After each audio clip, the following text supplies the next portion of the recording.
Good evening. I have some things to pass up. Good evening.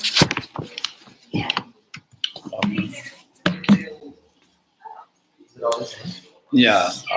There's this 2 pages. There are 2 pages. Yeah, front and back. Can you tell them?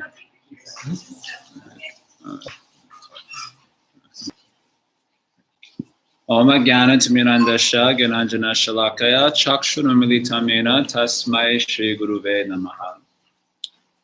So we're continuing our discussion of Bhagavad-Gita, chapter 11. So in chapter 11, Krishna shows the universal form. Previously in chapter 10 and also throughout Bhagavad-Gita, Krishna has discussed his powers, his Aishwarya. He has made the point that he is Ishvara, the supreme controller. And as a supreme controller, he has his Aishvara, his opulences. And he's described those opulences in great detail, well, in some detail in chapter 10 and throughout the Bhagavad Gita. So having heard about that, Arjuna asked to see those opulences directly. Anyone can say, I have so much this, that. Well, now let us see the evidence. First, Krishna, I joked like this last week, Krishna gave audio presentation, now we want a visual presentation. I was with some friends last week, we were playing ping pong, and one guy came, I was sitting down, one guy came to me and he started telling his glories, how he was such an amazing ping pong player and how he defeated so many people. He was telling like this. So I said, oh, would you like to come and play? He said, no. So Arjuna wants to see, you're speaking this way, then you should show your opulence. You are Ishvara, now I required to see your Aishvara with my own 2 eyes. So we started with verses 11, 1 through 8 last week. So in that passage, Krishna begins to show Arjuna the universal form. But he says that you need divine eyes, divya chakshu, for seeing this particular form. So we discussed last week that this divya chakshu is not a spiritual eye, but it's a celestial eye.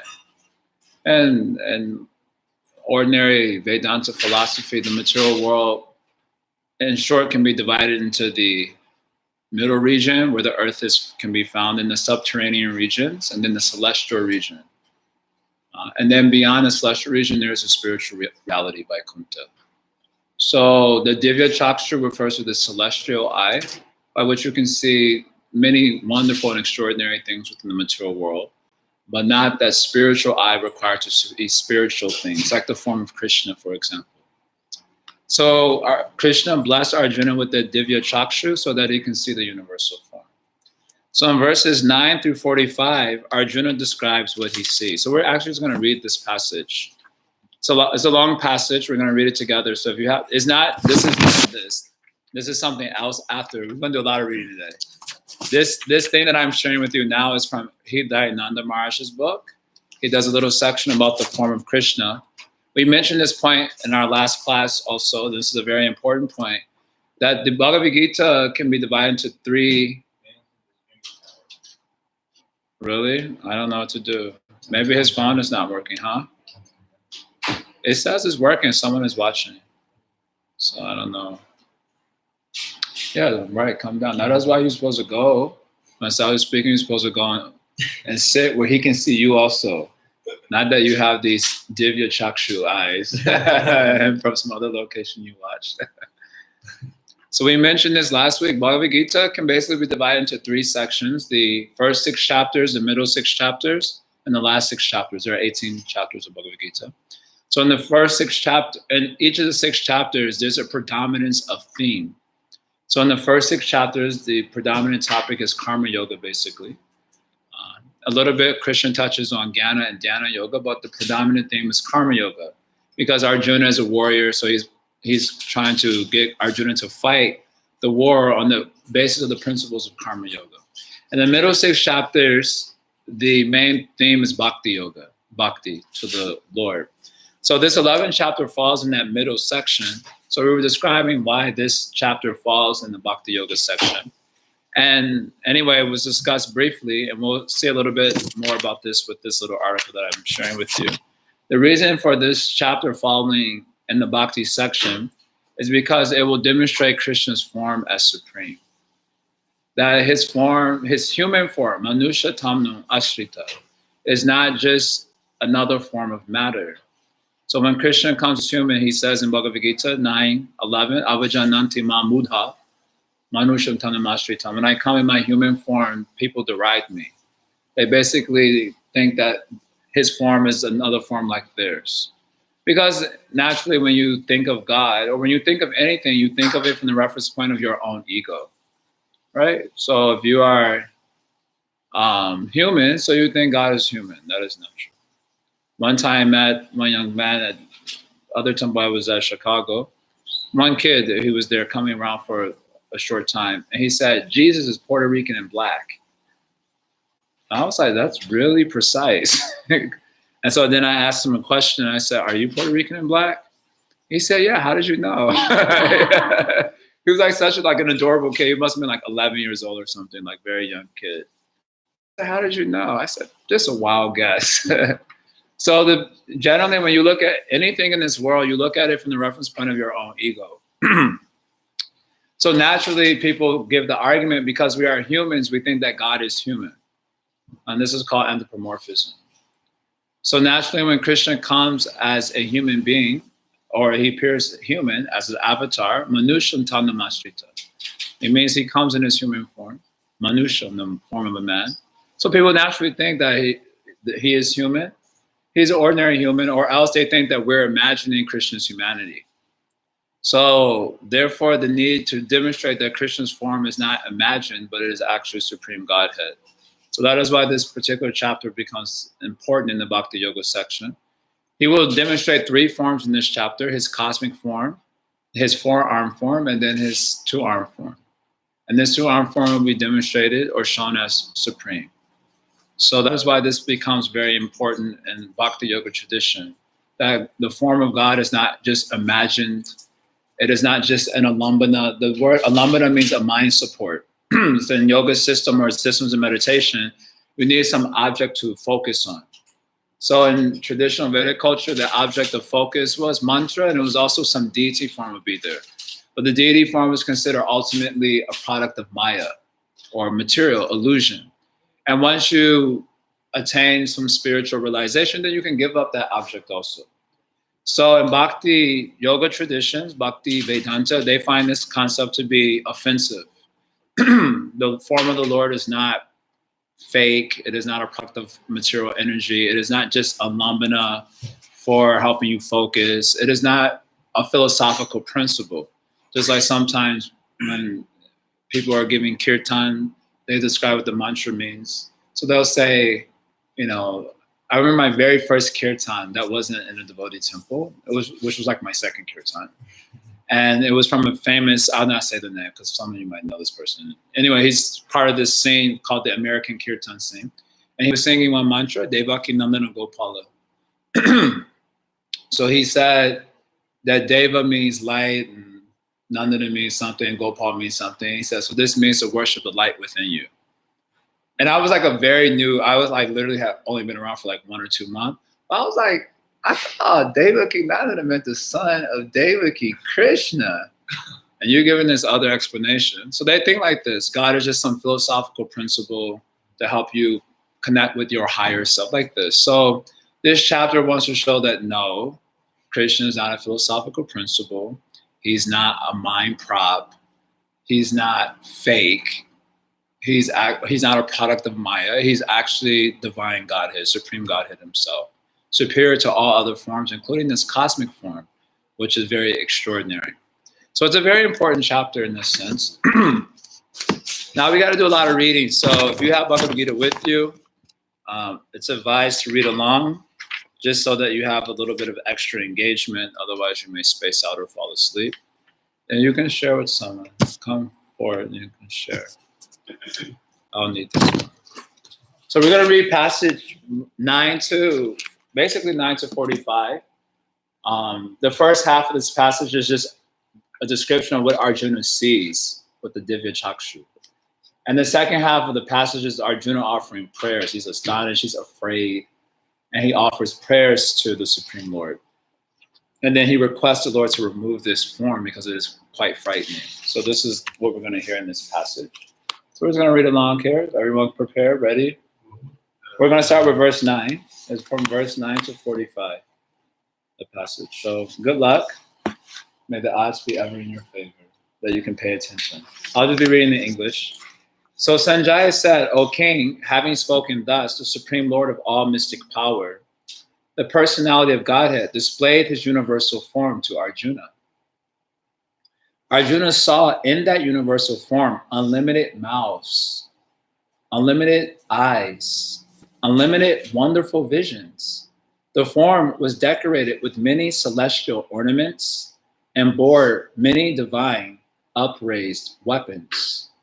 He wore celestial garlands and garments, and many divine scents were smeared over his body. All was wondrous, brilliant, unlimited, all expanding.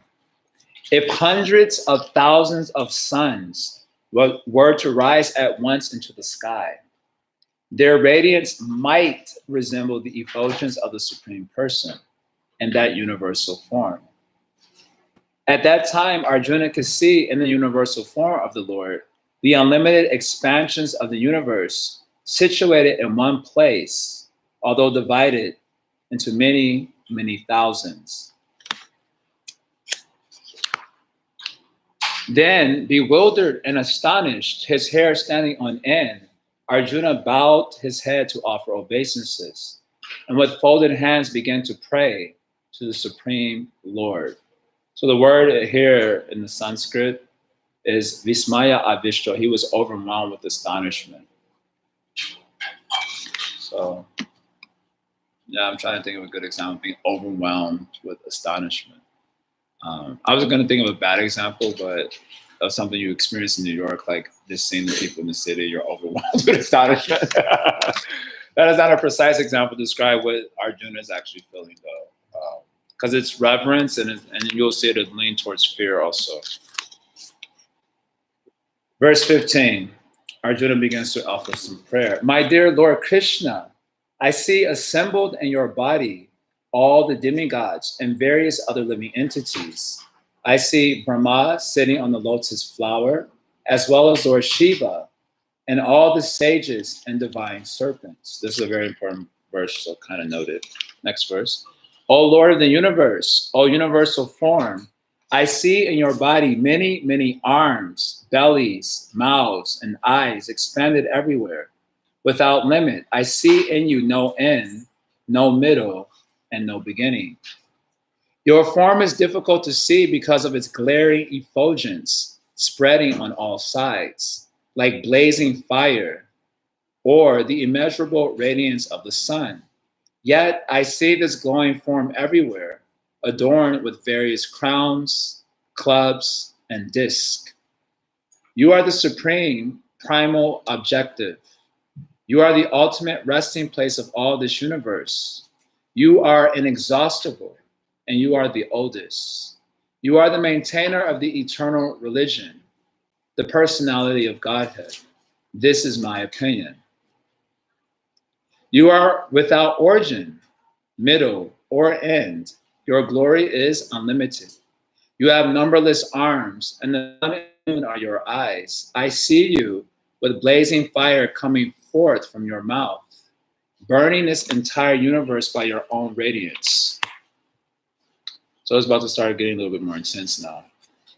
Although you are one, you spread throughout the sky and the planets and all space between. O great one, seeing this wondrous and terrible form, all the planetary systems are perturbed. So he was saying many things, and now he starts to see, he's seeing something, some aspect of the universal form that's very frightening. So now he will go on with a description about this. All the hosts of demigods are surrendering before you and entering into you. Some of them, very much afraid, are offering prayers with folded hands. Hosts of great sages and perfected beings crying, all peace, are praying to you by singing the Vedic hymns. All the various manifestations of Lord Shiva, the Adityas, the Vasus, the Sadyas, the Vishwadevas, the two Ashris, the Maruts, the forefathers, the Gandharvas, the Yakshas, the Asuras, and the perfected demigods are beholding you in wonder. O mighty armed one, all the planets with their demigods are disturbed at seeing your great form, with its many faces, eyes, arms, thighs, legs, and bellies, and your many terrible teeth. And as they are disturbed, so am I. O all-pervading Vishnu, seeing you with your many radiant colors touching the sky, your gaping mouths, and your great glowing eyes, my mind is perturbed by fear. I can no longer maintain my steadiness or equilibrium of mind. O Lord of Lords, O refuge of the worlds, please be gracious to me. I cannot keep my balance seeing I cannot keep my balance seeing thus your blazing death-like faces and awful teeth. In all directions I am bewildered. All the sons of Dhritarashtra, along with their allied kings, and Bhishma, Drona, Karna, and our chief soldiers also are rushing into your fearful mouths, and some I see trapped with heads smashed between your teeth. As the many waves of the rivers flow into the ocean, so do all these great warriors enter blazing into your mouths. I see all people rushing full speed into your mouths as moths dash to destruction in a blazing fire. O Vishnu, I see you devouring all people from all sides with your flaming mouths. Covering all the universe with your effulgence, you are manifest with terrible scorching rays. O Lord of Lords, so fierce of form, please tell me who you are. I offer my obeisances unto you. Please be gracious to me. You are the primal Lord. I want to know about you, for I do not know what your mission is. So he's seeing this frightening form or aspect of the universal form that's very frightening. So now he's asking, what is this form?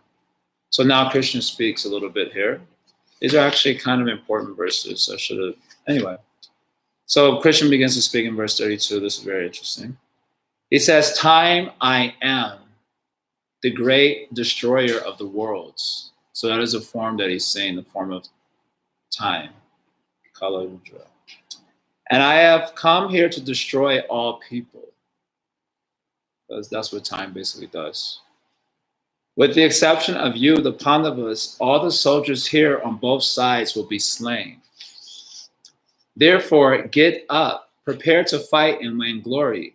Conquer your enemies and enjoy a flourishing kingdom. They are already put to death by my arrangement, and you, O Savyasachi, can be but an instrument in the fight. Drona, Bhishma, Jayadratha, Karna, and the other great warriors have already been destroyed by me. Therefore, kill them and do not be disturbed. Simply fight, and you will vanquish your enemies in battle. So Krishna says this is the form of time. And earlier in the passage, in verses, I think in verse 4, Krishna said, I will show you in this universal form many things that you will be interested in seeing. He had mentioned this to Arjuna in like verse 4. I will show you things that you will be interested to see. So what is that thing that is interesting to see? All your opponents will be crushed in this form. The form of time is crushing all the opponents so that you will come out victorious in the war. So that's kind of interesting. If you're nervous about, like, for example, this is a bad example, but I'm going to use it anyway. Like when I was playing chess, you always, when you would go to play the opponent, you feel nervous. But if right before I make my first move, I saw the universal form, and I could see my opponent being crushed, then that would be very interesting to see because I want to come out victorious. So Arjuna is seeing his enemies crushed, so to speak, and the gaping mouths of the universal form. And so the idea here is that actually by the force of time and the different karmas of these jivas, they are already put to death. So you don't have to be afraid about that. It will happen. Whether you fight or you don't fight, this is already more or less prearranged by their karmas. Jivas, just as a side point, but is made by Krishna earlier in chapter 2. We come in contact with our bodies because of our karmas, right? You have a particular body because of your karma. And when that particular karma is exhausted, then you will leave this body. Now, the way it manifests, sometimes it may manifest as disease, or it may manifest as a car accident or plane accident. Anything can manifest in so many ways, or maybe just one day you just drop dead. It can manifest in so many ways, but when a particular karma is exhausted, then the soul leaves that particular body. So we come in contact with a particular body because of karma, and we leave a particular body also because of that karma. Now, what is that force that is causing the soul to receive its karmic fruits? So that force is called time. Time is the energy that causes souls to come in contact and receive their karmic fruits. Actually, just this morning, we were reading a verse about this in the Bhagavad-Gita, and it was described that time factor is like the wind, and karmas are like dust particles that just follow wherever the wind is moving. And so the jivas who are attached to their karmas, then they're also moved by that time force. Does that make sense? Can you picture the image? So wind is time. The dust particles are the karmas of the jivas. And the jivas who are not transcendent to matter, they're attached to their karmas. So wherever time is moving, they are moving with those, or actually I should say rather, wherever karma is taking them, they're moving along with that. And it is time that is causing those karmas to move, fructify, and be exhausted. So Arjuna may think, I'll not fight in the war because I don't want to kill anyone. But Krishna is saying they are already killed by their own karma. And myself, in the form of time, is causing the fructification of that particular karma. And so they will leave their body whether you fight or not. But if you don't fight, you have to suffer the reaction of performing sinful activity. What is a sinful activity? That it was time to fight, you neglected your duty at the time. Just like sometimes, suppose some crazy person is attacking some innocent, let's say lady, because it sounds more intense when it's a lady. So some crazy person in East Village, there are plenty, and they are attacking some lady. And so you call the police because he's like big and crazy. So, you know, I'm not gonna mess with that. So I call the police, and right when the police comes, he like gets out of the car, is like, do you meditate? I'm like, okay, yeah, but what does that have to do with it? I was like, I've been really thinking about meditate. Actually, this violence is not for me. And then he just sits down and meditates. Then he had to be prosecuted because he wasn't doing his duty at the right time. So in a similar way, Arjuna has duty to fight in the war. If he does not fight in the war, he transgresses his duty and performs sin. So Krishna is saying in this sin, by time factor, their karmas will be exhausted. They are already dead. So you can only be but an instrument in this process. This is verse number, this is actually a pretty important verse. Verse number 33. Nimitta matram bhava savya sachin. Savya sachin means one who is, how do you say that word? Ambidextrous? They can like use both. How do you say that? Ambidextrous. So they said when he was shooting arrows, it was basically like bullets coming out. Like he would move his hands so fast that it was kind of like, this is the meaning of Savya Sachin. So he has great power, but that power is ultimately coming from the Supreme Lord, and the Supreme Lord is actually doing everything. So Krishna says, Nimitta matram, bhavya savya sachin. You can be only an instrument in this process, but you're not actually the agent of this process. Earlier in chapter 3 of Bhagavad-Gita 3:27, Krishna says, Ahankara mudhatma kartahamiti manyate, that the soul that is veritably bewildered, he thinks that he is a doer of everything. I am the agent. But actually, as we just mentioned, actually time is really the agent. And time is moving, and your karmas are moving, and you're being forced to move along with your karmas. Actually, quite helplessly. Quite helplessly, you're moving along with these different karmas. And you think, I'm doing everything. So this is called ahankara. Ahankara means false ego, big ego. You think you are doing everything, but actually all material forces are moving you.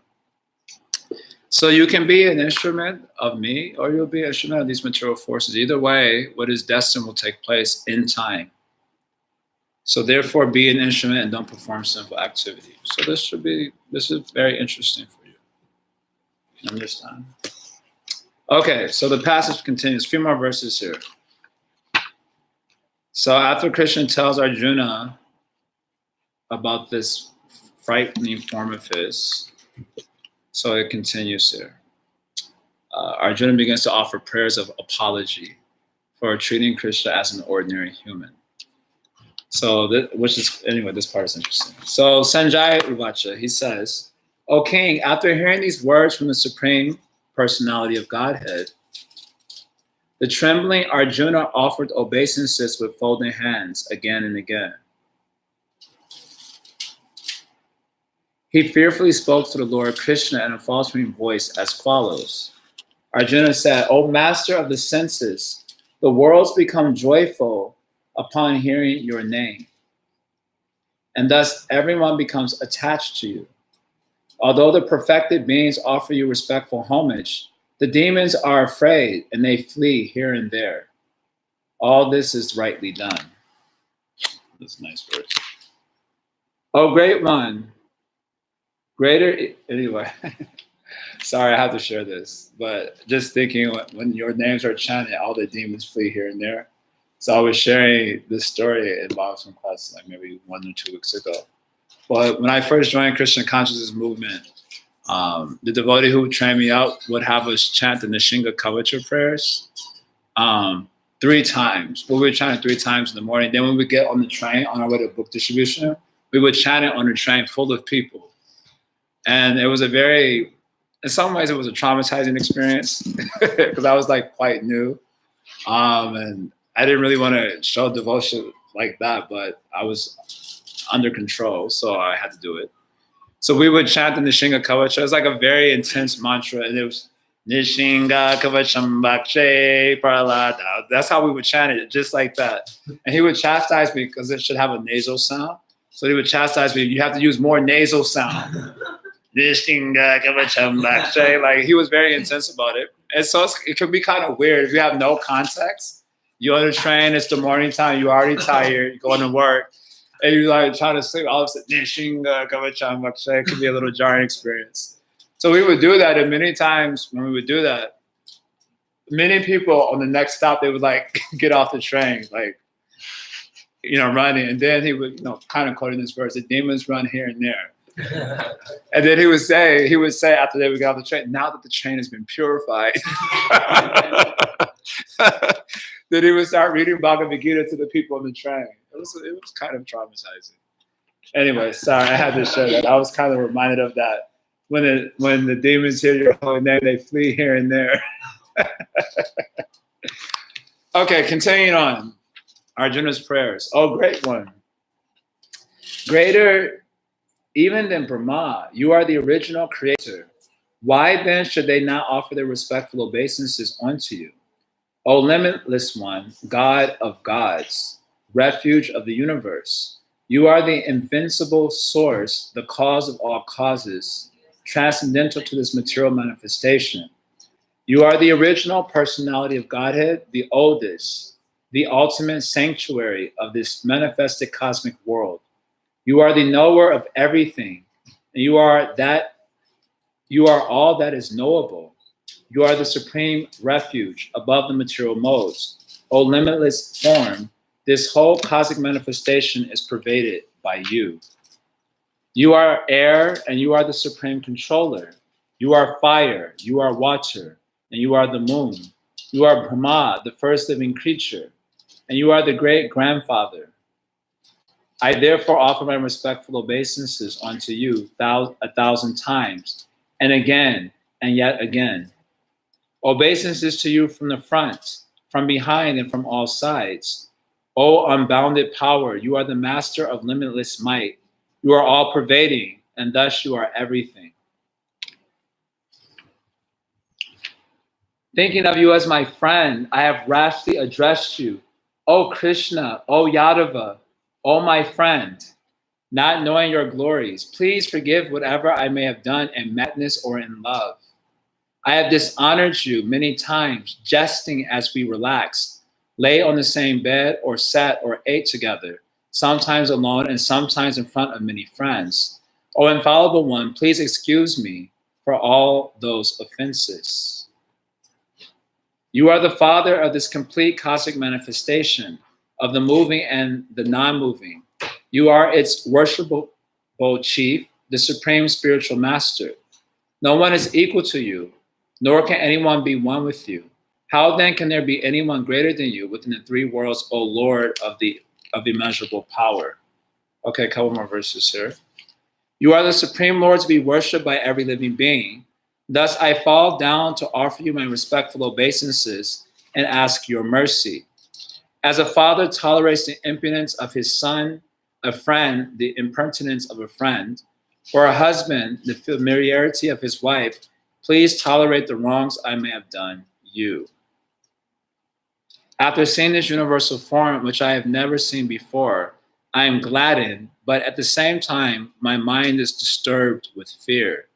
Therefore, please bestow your grace upon me and reveal again your form as the personality of Godhead, O Lord of Lords, O abode of the universe. Last verse. O universal form, O thousand-armed Lord, I wish to see you in your four-armed form with helmeted head and with club, wheel, conch, and lotus flower in your hands. I long to see you in that form. So Arjuna offers his prayers and his apologies. And the basic thrust of the apology is that he saw Krishna as an ordinary human. And seeing Krishna as an ordinary human, he jested with him, he cut jokes, he made fun of him. And now he's saying that I did not appreciate your Aishwarya. So of course, this was due to his divine love of Krishna, that he saw Krishna in such an ordinary way. It was not due to his disrespect. But the main idea here is that having seen the opulences of the Supreme Lord, he sees the Lord with new eyes. Chastened eyes or the sense of awareness of his opulence that should be respected. So it's 7:33. Technically, we do have 15 minutes. I kind of wanted to, I printed this out today because when I was studying this section. This is a little section from Hridaya Nanda Maharaj, from his Gita. I really like, it's a very nice book. And there they talk about the form of Krishna. And these three forms, his cosmic form, his four-arm form, then his human form. And he gives a very nice explanation about these passages that we just read. So I thought it could be useful for us getting our appreciation. I was going to just kind of bullet point the points, but I was kind of tired, so I said this would be easier. So we'll do a little bit more reading together. This is a very nice, oops, I covered the camera. So we'll do a little bit more reading here. So I give you all papers so you can read along. But this is very nice. Just some of the important things to be sussed out of this passage. There are a few important ones. And Hridaya Maharaj nicely captures all of them. So I thought I would share this. Okay, are we paying attention? Okay. So he writes here, this is very nice. Bhagavad-Gita celebrated chapter 11 reveals Krishna's cosmic form, by which he pervades, contains, and consumes the universe. The Gita says much more about the cosmic form than it does about the others. And many readers believe this wondrous body to be Krishna's highest form, especially outside of devotional circles. I think the cosmic form is the universal form. It's universal. And they think like this. But textual evidence suggests otherwise. Let us therefore first consider Krishna's spectacular cosmic form, what it means to Arjuna and its relation to Krishna, Krishna's other forms, including his regular form as Krishna. So Arjuna pointedly asked to see Krishna's cosmic form. Quote, O Supreme Lord, I want to see your lordly form. To convey the impact of the original Sanskrit, Ishvara, Aishvara, I use the cognate terms Lord and lordly. The two are very related. I use the cognate terms Lord and lordly. Arjuna addresses Krishna as Parama Ishvara, Supreme Lord, and then asks to see the Aishvara, the lordly. Of course, Aishvara, lordly, is derived from Ishvara,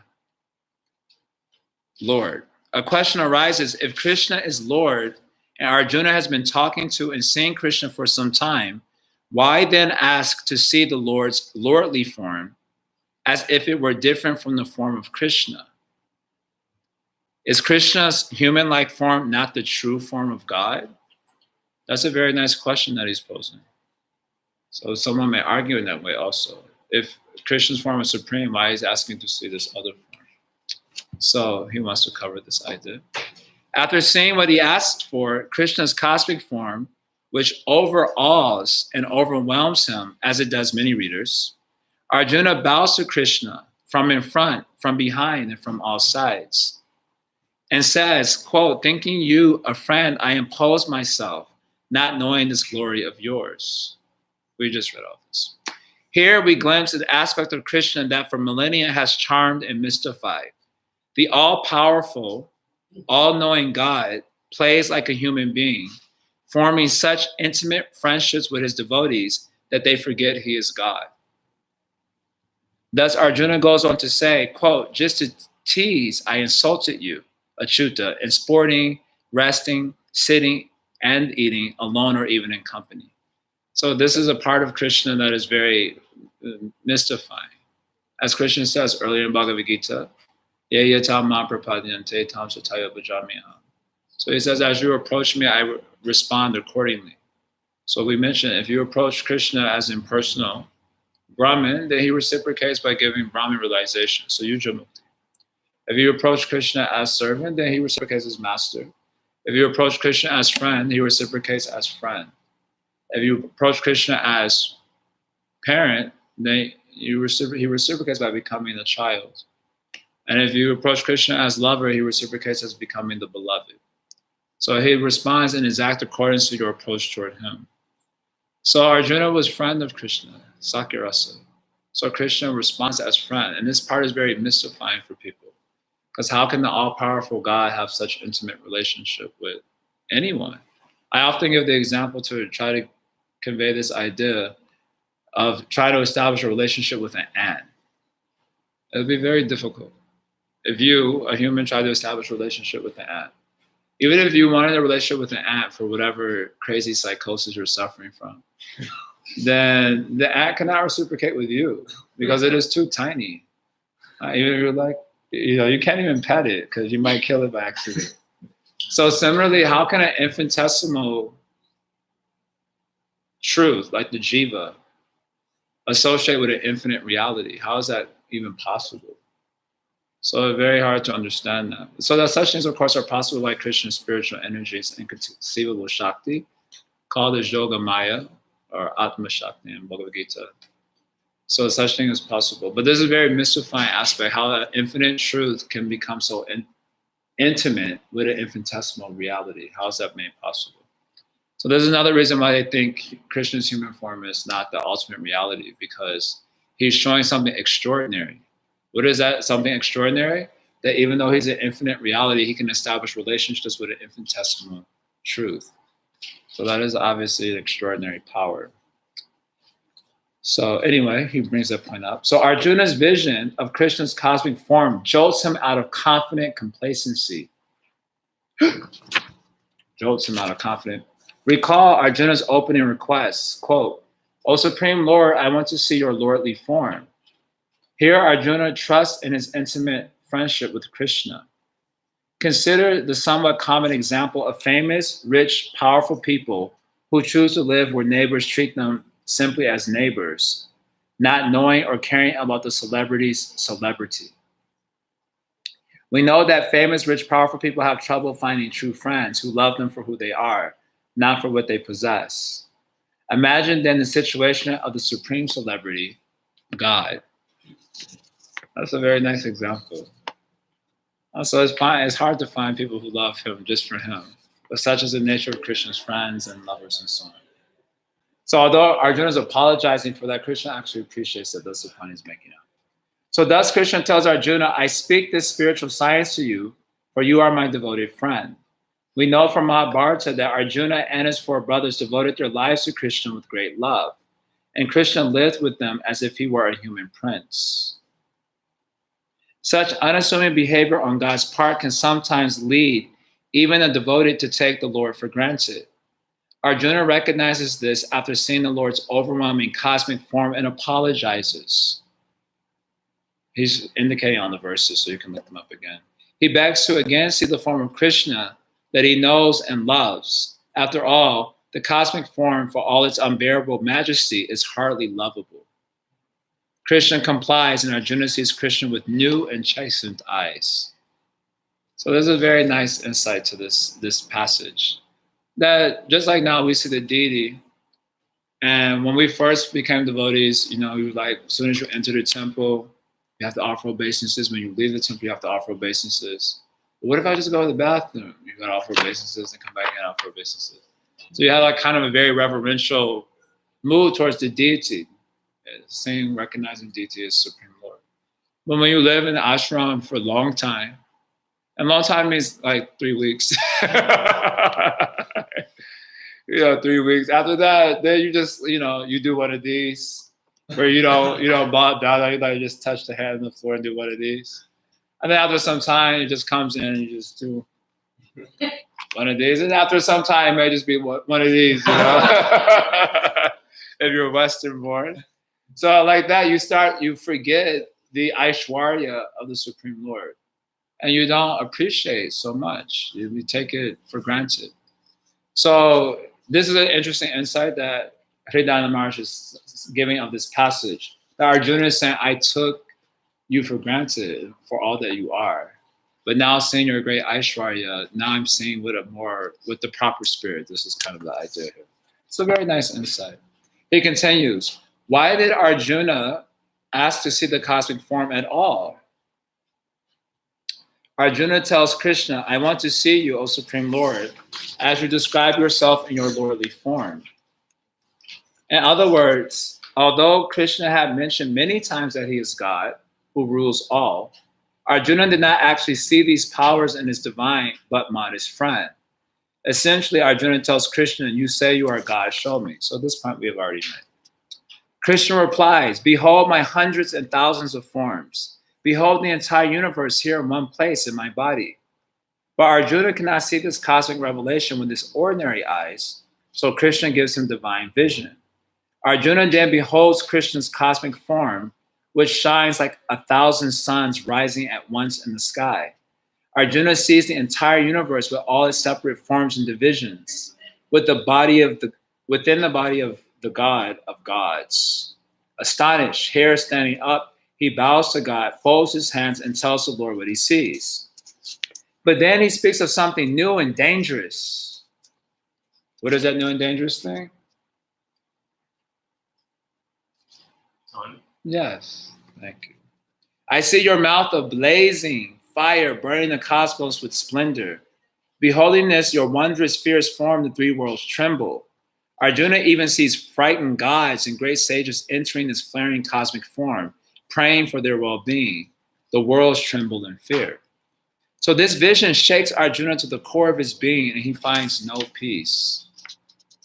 If you were to see the universal form, you would literally die out of fear. So just leave the body. It's actually possible to die of fear. You could simply die just because of being afraid. I heard about this, but I'm devoted to the story that someone got trapped in a cooler and they died of hyperventilation, it seems, or whatever. Is it hyperventilation if you get too cold? Hypothermia. Apparently, but the freezer wasn't even on. I don't know if the story is true, but it just goes to show you how powerful the mind is. That just because of the mind, he thought that the cooler was actually, he was freaking out, and then he just left the body. So you can die of fear. It's quite possible. And if you were to see the cosmic form, that's exactly what would happen. Probably you would pass urine and stool first, and then you would leave the body. Yeah, that happens. That happens. And go to the hospital. You can see for yourself, or hear it. This just happens. So significantly, at this terrifying juncture, Arjuna, for the first time in the Gita, addresses the Lord not as Krishna, but rather with the more formal name Vishnu. That's a very interesting insight also. Arjuna then tells that the cosmic form is manifesting dreadful, gaping fangs. Completely disoriented, Arjuna finds no shelter and begs the Lord for mercy. The battle warriors fly into the cosmic form's devouring mouths like rivers rushing to the sea or moths rushing into fire. The cosmic form starts to devour all the worlds. Again, calling the Lord Vishnu, Arjuna no longer knows who or what he is seeing. He cries out, "Who are you, so fierce of form?" He then bows to Krishna for the first time in Bhagavad-Gita. The Lord replies, "Time I am, destroyer of worlds, expanded to withdraw the worlds." Krishna, for it is Krishna, then exhorts Arjuna to arise, attain glory, and defeat the enemies. For as Krishna declares, "I have already slain the enemies now, you just be the instrument." Hands folded, shaking repeatedly, bowing, voice choked, terrified, Arjuna offers prayers to God. In these prayers, he acknowledges that he took Krishna for granted and prays, "O God, like father to son, friend to friend, lover to lover, be lenient to me." Arjuna now prays to see not the Lord's cosmic, but rather his personal form. On his way back to stable, peaceful consciousness, he first asks to see Krishna's renowned and majestic forearm formed as Vishnu. After assuring Arjuna that only he has seen such extraordinary forms of the Lord, Krishna again reveals his sublime human-like form. We didn't get to this part, but this is what's coming. As Arjuna's friend, seeing this form, Arjuna says, "Now I am restored, rational, and natural." Krishna assures Arjuna that only by exclusive devotion and not by scriptural study, austerity, charity, or ritual offering can one see Krishna as he really is. And here the chapter ends. So some critical conclusions. We got a little bit more here. This is the important part. What are some critical things we can draw from this? And I really appreciated this a lot. That's why I wanted to share it with everyone. So that's supposed to be a number 1, but somehow the printer says 0. So the first point to be gleaned from this is Krishna is Supreme Godhead, the God of gods. So this is a very nice point. We can draw several critical conclusions from this chapter. First, this chapter powerfully reaffirms monotheism. As Krishna begins to reveal his cosmic form, he tells Arjuna to behold the gods within him. And when Arjuna receives the divine vision needed to see this form, his first statement is that he sees the gods inside God's cosmic body, including even Brahma, the supreme creator God. When the cosmic vision turns fearful, Arjuna states that the 3 worlds, including the highest realm of the gods, tremble in fear. Hosts of terrified gods and great sages enter you, praying for their own well-being. These astonished gods all gaze upon Krishna's cosmic form. Arjuna declares that God surpasses even Brahma, the first maker. So in India, this is not a big deal for most Westerners who become devotees of Krishna. But in India, is a different culture. They grew up with the gods. So there's Parvati and Durga and Shiva and Brahma and Indra and Ganesha. And so many gods are there. And if you go to any average Hindu household home, they have an altar with like everyone on there, including Sai Baba and this one and that one. They have everyone on there. There may be a Jimi Hendrix also. They just like throw anyone up there, you know. So for many Hindus that generally call themselves as Hindus, when they hear about Krishna being supreme Godhead, that is a very jarring statement for them.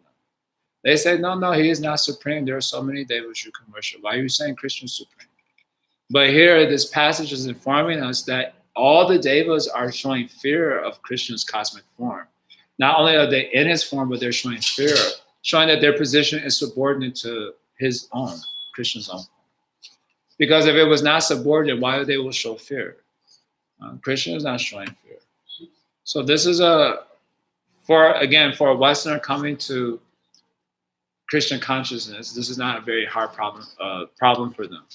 But for many Hindus coming to Krishna consciousness, this is a little bit a harder thing to accept. But there it is, clear as day in Bhagavad-Gita. So if you're a good Hindu, you accept Bhagavad-Gita. This is teaching Bhagavad-Gita. Gita Upanishad. Okay, so another point to be gleaned from here. This is a nice one also. Cosmic form is partial, not complete form of the Godhead. So again, this is now Westerners and Hindus have this problem of thinking the universal form is more universal. Krishna's form is limited and this form is universal. So this is the better form or the greater form. But Krishna shows that this is actually a partial form and not his complete form. So this is mentioned here also. This is very important. So careful scrutiny of this chapter. Sorry, we're going a little bit over, but I'm going to finish this passage. It's very important. Careful scrutiny of this chapter suggests that Krishna's cosmic form is not his full revelation of himself, but rather the opposite, a very partial view of God. Apart from terror and confusion, we have no real relationship with the cosmic form, aside from terror and confusion. It doesn't really do anything except display infinite splendor and devour the cosmos. So in other words, you'll not be able to love it. Krishna, I can't really hug you. You're also too scared to offer prayers. So Krishna states that he is a kind-hearted friend to all beings, Suridam Sarvabhutanam, that's from 529 Bhagavad-Gita, that he reciprocates with his devotees, that to know him as a supreme person is to know everything, and that he personally uplifts those devoted to him. The cosmic form offers nothing of this intimacy. This is a very good point. I found this point to be the most compelling, actually. The most compelling. Because Krishna said all these things about the complete Godhead in the Bhagavad-Gita, that he's a friend of everyone, that he reciprocates with those who approach him with love, that he is known as the supreme person, and that he personally uplifts those who surrender to him. You don't see any of that coming from the cosmic form. I use, the cosmic form manifest. So you just try to get out of there. Even with the Nishinga form, I'm reading Nishinga Day Pastime, my chapter day reading, Bhagavad Gita. And even in Nishinga Day's form, I always imagine what if the form manifests while we were singing. Namaste Narasimha. You like jumping down the stairs, like leaping the whole staircase. You'll be afraid. All the devatas, they were afraid of Narasimha Deva. All the celestials, they were afraid. But Prahlad was not afraid. He came and said, actually, this Lord very affectionate. He offered the obeisances, and the Nishingadeva was like, he picked him up with his hand like this, touched his head. So even the Nishingadeva is offering that intimacy. He is complete Godhead, so he's offering that intimacy. But the universal form does not offer that. I found this to be the most compelling point. So God's love for us all, his eagerness to help us, is grimly absent in the cosmic form. Very nice point. In fact, when Arjuna directly asks who the cosmic form is, he replies, Time I am, destroyer of worlds. By comparison, Krishna states in the previous chapter, I am death that takes away everything, and the coming forth of all that will be. The cosmic form wills only half of this tandem of powers. Krishna declares, I am the source of all. From me, all proceeds. The cosmic form contains and consumes the cosmos, but does not appear to create it. So that's another, I think that's also a compelling idea. So the last idea here, and this is the last of this little thing here. Krishna's form and not the cosmic form facilitates the self-realization of the soul. So we didn't fully cover this passage or read this passage, but anyway, you can take this point with you because it's important nonetheless. Krishna inspires Arjuna's love and devotion. The cosmic form terrifies the whole universe as well as Arjuna until it literally scares him out of his wits. Only the return of Krishna's original human-like form restores Arjuna to his own true nature, reviving his reason. Thus, souls represented by Arjuna realize themselves fully in relation to Krishna, not the cosmic form. I also find it to be a very interesting point. The soul is a part of Krishna. Krishna says in 15.7 that the soul is my eternal part and parcel, and achieves self-realization in relation to Krishna. This points to Krishna's as God's full manifestation, not the brief show of God's omnipotence as all-devouring, implacable time.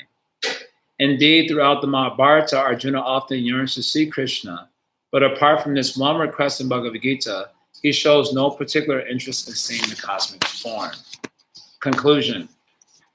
Nonetheless, the cosmic form does serve an essential purpose. It prevents Arjuna and us from taking Krishna for granted, though this epiphany seems to have escaped many Gita commentators. Still, the cosmic form does chasten and illumine the devoted reader. That's such a very nice analysis of this section. I don't think I've ever seen a better analysis of the universal form chapter, which could be a little dry or just like, okay. This is a very nice analysis, makes it a little interesting. So we have a few more verses of 11th chapter to cover. We'll finish that on Monday. The verses where Krishna shows his human form and demonstrates that this form is supreme among all forms. So we'll finish here. Now we're already over time, so I'm not taking any questions or comments. You don't have anything, no? Okay. Hare Krishna. Oh, okay, quickly. Yes. Yeah, you can ask it. Yes. So picking up from the point that you said that we take a specific form when we are born in karmas, and that they follow us everywhere, where does willpower come in this? Is there any willpower at all? No, this is a very good question. Or like in Arjuna's case, Yeah. if I Yeah. had to kill someone else, Yeah. and even if they follow karma as karma yoga, Yes. killing somebody else is not going to help you as a soul. But then it almost seems like that was the purpose of his life, or that was the divine will. Yes. Yes, of course, just to that last point, killing is not always bad. Now, that may be a little jarring for the modern sentiment, but killing is not always bad, especially if you kill according to the rules of Dharma. Then it can be sanctioned. For example, a simple example, someone is trying to kill you or your family members and you have to protect yourself. So you may respond by killing. So that is not considered bad in that particular situation. So morality is always very, how do you say? It's kind of circumstantial, yeah. So that's just a kind of a side point. It's not always bad. And for Arjuna, killing was according to the rules of Dharma. They were mentioned in Shastra. So then he will not get negative reaction for following Dharma. Only when you follow outside of Dharma, there can be negative reaction. So to your first point about free will, this is a question that the Vedanta Sutra wants to pick up also. Does the soul have free will or not? Because we're kind of helplessly following our karmas. That's what we were mentioning in the class also. So where is the role of free will? So there's free will there with the jiva. It is inherent in the soul. If it were not inherent in the soul, then there would be no reason to the instructions of Bhagavad-Gita. And this is the argument that Vedanta Sutra gives, that the jiva must have will, otherwise the instructions of Gita become irrelevant because no one could ever follow them. Unless you have the will to follow an instruction, then there's no reason to instruct you, right? In other words, if you're completely 100% helplessly moved by gunas of nature, then there's no reason to instruct you to follow this and follow that to get out of the gunas, because you can never follow that because you're under the control of the gunas entirely. So the fact that Krishna is instructing in Shastra is an indication that the soul has will that can act different from just the trajectory of its karma. But in order to manifest that willpower, it requires knowledge, right? Because before any action, there is knowledge, right? From knowledge comes desire, and from desire comes the will to do something, right? So knowledge is kind of fundamental. So unless you come in contact with proper knowledge, then you don't manifest that potential of the soul to will itself in a different direction. So basically, if I had to say it in like real simple terms, unless you hear Bhagavad Gita, you have no willpower. If I had to say it in simple and kind of like jarring terms, it means that whatever you're thinking is your willpower is just other manifestations of karma, the imprints in your mind compelling you to do certain actions. And because you're in ignorance, you don't know that that is taking place. So you think that it's you, but actually you're being moved by karma. When you get proper knowledge, like the knowledge of Bhagavad Gita, what you'll notice is a difficulty. You'll notice that your karmic destiny is moving you one way, but your knowledge is obliging you to move it another way. And you always find this tension among spiritual practitioners. The tension between what they want to do, according to the impressions of karma, and what their knowledge is instructing them to do. And that's where you start to see that the soul does actually have willpower, although it's very minute, it is there. And you sometimes, when you're really self-situated or situated in the knowledge, you can choose your knowledge over your desires. thus demonstrating that you have some willpower to do so, right? Krishna says in Bhagavad-Gita 249, it's a favorite verse of mine, Durena hyavaram karma buddha yoga dananjaya, buddha sharanama vincha kripana palahitava. This is 249 Bhagavad-Gita, very nice verse. He says, keep far away, Durena hyavaram karma, avaram karma, this ghastly karma. Karma here means that action based on your desires of attachment and hate. When you perform actions in this world, it's because you like something or you don't like something. That's what inspires you, isn't it? Oh, I like that. Oh, I don't like that. I like that. Just the other day, someone was, I like that class. I said, what is it? What is the meaning of that statement? You like so many nonsense things also. So you have to have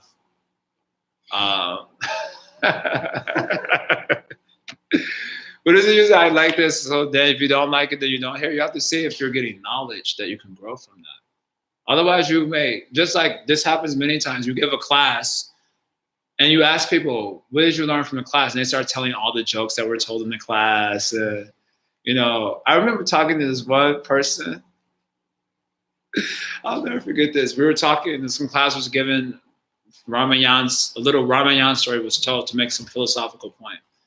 So they were asking us, what did you learn from the class? And the one guy said, I really found it interesting how Sita was wearing a yellow dress. And I was like, the hell is going on?